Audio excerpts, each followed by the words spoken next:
Okay, I switched recording to another phone, so I could hopefully show you that this works. So here's the Samsung Galaxy S10 5G. I'm going to say connect to it. It's going to ask me to put that code in. I'm going to pause. Okay, so now it is paired. I'll go here to the armrest. There it says Verizon. Sorry, this is an old phone recording there. Okay, so now the phone's going to ask me for permission for the access to contacts. Okay, so let's go here and say, let's see, what's redial? None. Let's go pop this phone out.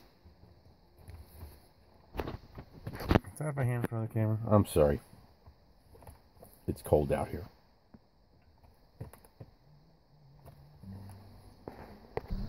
In case that didn't take, I'm going to do it again. Okay, I'm going to take my phone here, out of the armrest. I'm going to go to my last dialed number. I'm going to select it. And there it is. I'm going to say call. Okay. There it is. Now it's probably going to go to my fax machine. You can hear it. There it is showing on the phone.